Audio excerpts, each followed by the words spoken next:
அடி அடி நான் பள்ளிக்கு போறேன். ஆட்டமாக்கா என் மைத்துன ஈசனை பொருளாதாரத்துக்கு வரத்தை கொடுத்துட்டு பள்ளி மூட்டில் ஒழிச்சாரு பேரு.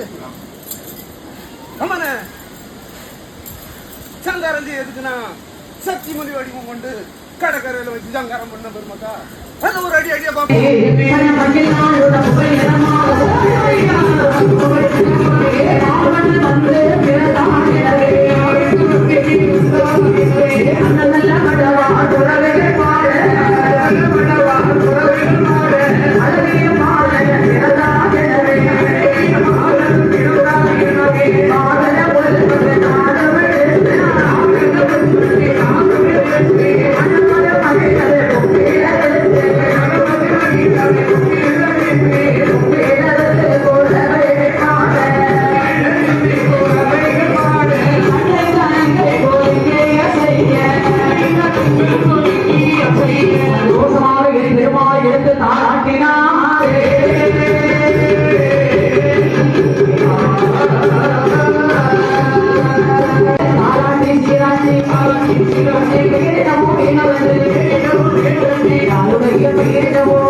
Thank you.